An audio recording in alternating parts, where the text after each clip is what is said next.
Hello and welcome to Mythical Meeples. Today I'll be unboxing the Chaos Knight's Knight Abominant. So within the Knight Abominant kit, you get enough pieces to build up one Chaos Knight with alternative options available. So you can build it as a Knight Abominant, a Knight Rampager, or a Knight Desecrator.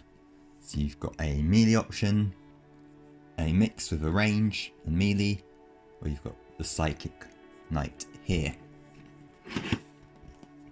So let's have a look inside. So in the kit we get one instruction booklet here, which is, as you might imagine for a kit this size, quite big. We've then got a handful of sprues. So we've got 4 large sprues.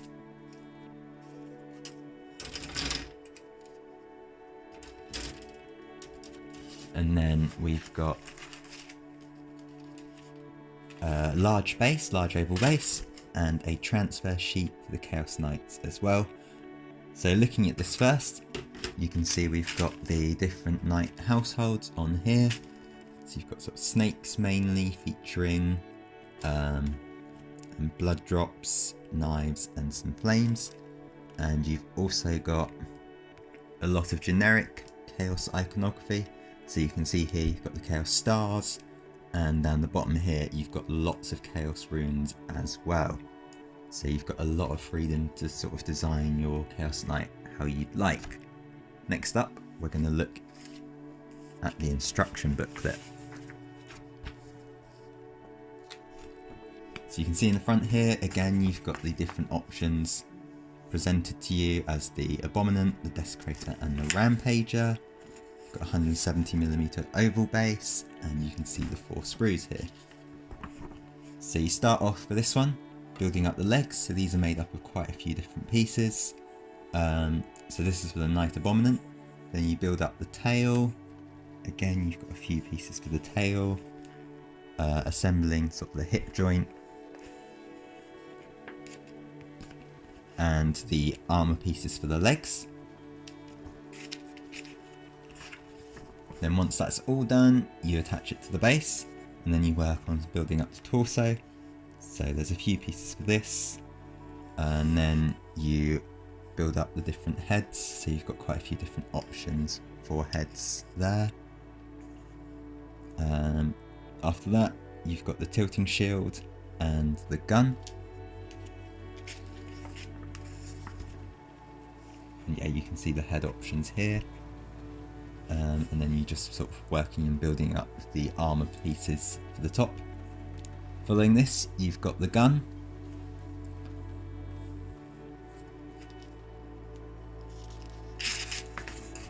Then after that, you've got the melee weapon of the Chaos Knight as well. And then once that's done, you can see here, you slot them into place, and then you attach the shoulder pads and sort of last few bits of cabling before sticking the knight onto the legs. Then you've got a few optional extras as well, with crows that you can attach to the top of the Knight Abominant. Then following this is the instruction for the Desecrator or the Rampager. So you can see here, very similar place to start, starting with the legs and the hip joint, but obviously without the tail, and then you attach the armor pieces as well.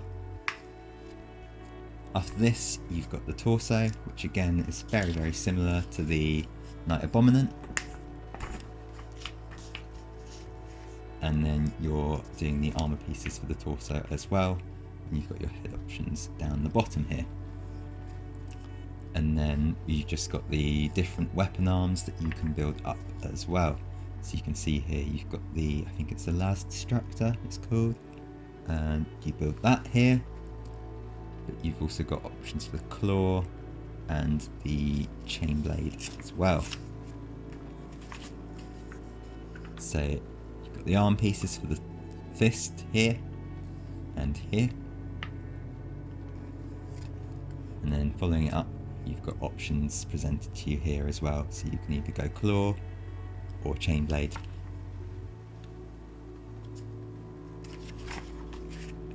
So that's for the Desecrator. And then you can see here that these pieces also teach you how to build the Rampager as well. And then you can just see a few close-up pictures of your different knights down the bottom here as well. So we're going to look at the sprues now. You can see here, this is really obvious what each piece is. This is the main bulk of the knight, here and here. A few of the extra details here, like the shield. You've got the hip joint and the feet. So these are really, really detailed kits. You've got lots of sort of cracking and chips and all sorts growing out of the carapace here. So this is perfect for modelers and painters as well, but also if you're gaming, it's quite nice to just have those little details to make your models pop. So don't think we're going to see too many mould lines on this kit. You can't really make many out, simply because the pieces are so big. They can be quite hard to, they shouldn't really come up too much. And looking round, you can't really make any out, so cleaning this up shouldn't be too difficult. Let's have a look at the next part of the sprue. So here you've got the legs and the leg pads here, as well as the cloth, the head. You've got a few different head options as we've talked about before. You've got some spikes as well and accessories to individualize your knight. And then you've got the backs here. So again, there's not much on this side because you're just going to be sticking these bits together, which is quite common with a lot of the knights. And again, we're going to have a look for mould lines. Not looking very prominent again, which is good. The less cleanup a model this size has, the better. You can just about make them out on the stubber, but they're not that obvious at all.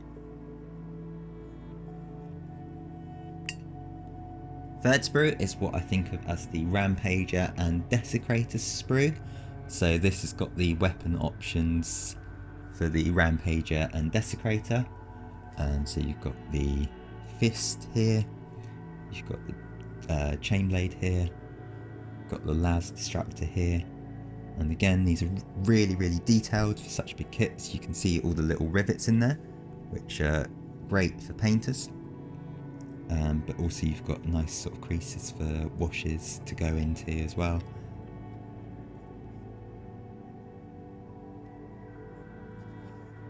And again, on the other side, it's mostly sort of the insides of the different pieces. Let's see if we can spot any mould lines on here, but I'm not really expecting too many.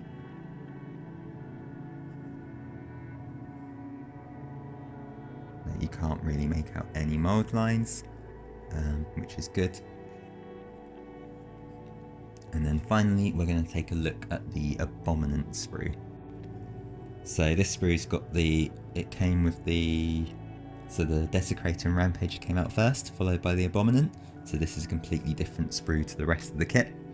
Although it's all fully compatible, of course. You can make out the pieces of the tail. You've got the weapon arm over here. Options for the carapace at the top. You can see all the ravens or crows, whatever they are. Again, this side's basically just the inside, so there's not as much detailing on here, but you can still see like the rivets on the back of the gun shield.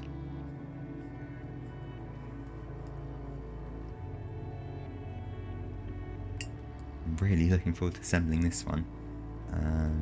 Again, we're just going to have a quick mosey for mould lines, but they're not obvious at all, which is great really. Such a nice kit, should be really, really easy to assemble, really easy to clean up. Can't really make out any mould lines on the shield, which is where I thought we would see some. You can just about make them out on the weapon, but that's really the only place they're obvious, so cleaning this up should be a really quick process to do. And that's it for the Knight Abominant. I hope you enjoyed this video. If you do, don't forget to like, comment, subscribe. This helps me grow as a channel and be seen by more people, and it's also good to have your feedback on my videos so I know where to improve. If you want to support me in other ways, you can become a member of Mythical Meeples or support me on Patreon, where you'll gain access to sneak previews, behind the scenes and extra content. There'll be a link below for both of those. Or if you want to buy your own Games Workshop products such as the Knight Abominant during the EU or the UK, head over to Element Games using the link below in the description. You'll get a discounted price of most of your Games Workshop products, and I'll get a 5% kickback for every purchase you make through that link at no extra cost to you. So thank you again for watching, and I'll see you in the next one. Bye for now.